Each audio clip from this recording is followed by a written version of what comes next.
Hi guys! Isa na naman nakakalungkot na pangyayari ang nangyari sa NAIA Terminal 1 sa ating airport na isa na namang OTS security personnel ang nakita sa video na sinubo at nilulok at $300 bill sa kanyang bibig, nakitang-kita sa CCTV.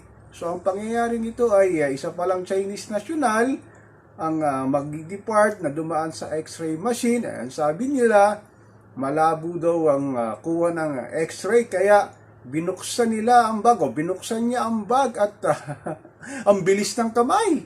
Nakuha niya kagad ang $300 na bill sa wallet ng Chinese national.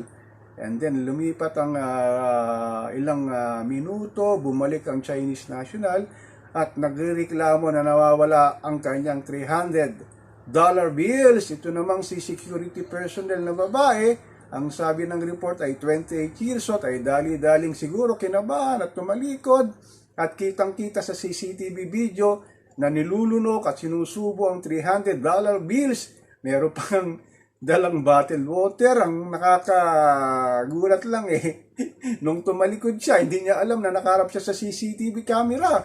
So kitang-kita sa video na nilulunok at sinusubo niya at meron siyang gamit na mineral water sa kanyang kamay at parang nabulunan pa nga at pinipilit niyang isubo ang $300 bill sa kanyang bibig. So nakakalungkot lang ito sa pangyayari ito na ang ating airport ay tinagiang worst airport in the world dahil may ganitong tao na hindi marunong lumaban ng patas sa buhay. Actually, ang sabi sa ulat 7 years na raw itong nagtatrabaho sa NAIA. Ay siguro marami na rin itong nabiktima at ngayon lang nahuli.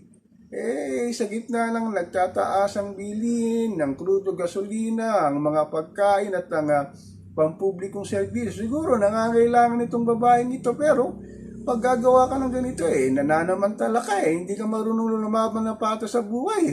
Ito ngayon ang nangyari. Nahuli siya sa CCTV camera, paano lang kanyang buhay ngayon? Kung iisipin mo, 28 years old lang ito So nasira ng kanyang kinabukasan kung meron man siyang pamilya o may anak, kawawa anak, nag-trending ng kanyang itsura sa video. So ang nakakalungkot lang ito, baka member pa ito ng sindikato ng mga security personnel na gumagawa ng mga kalokohan na ngayon lang nahuli. Pinababango ng Department of Tourism yung ating bansa. Pero yung mga nagdatatingan at nag-aalis ang turista rito, ganito ang nangyayari. Sana naman matuto na yung mga security personnel sa ganito nangyari na hindi tama ang kanilang ginagawa kasi nanlalamang sila ng kapwa So dapat lumaban tayo ng patas sa buhay na katulad ni Juan Pasang Cruz na nagtatrabaho na maghapon at para lang may kain sa pamilya at makakain ng 3 beses ang araw. Pero to si ate na security personnel, hindi talaga marunong lumaban sa buhay sana matuto ang lahat sa ganitong pangyayari, lalo na yung mga korap dyan sa NAIA na hindi nila alintana na kahit may CCTV, lakas ng loob So sana nga mahinto na ito. So ang aking channel, si Papa Ken, patuloy tayong magmimiron, magmamatsyag kung saan nahahantong tong ganitong mga sitwasyon sa ating paliparan na nakakaya dun sa mga ating bisita, lokal man o mga expat na dumadalaw sa atin at bumabiyahe dito para makita yung ating bansa. So ako po si Papa Ken, patuloy tayong magmimiron, magmamatsyag sa kung ano saan mangyayari itong ganitong nangyari sa sitwasyon sa NAIA International Airport.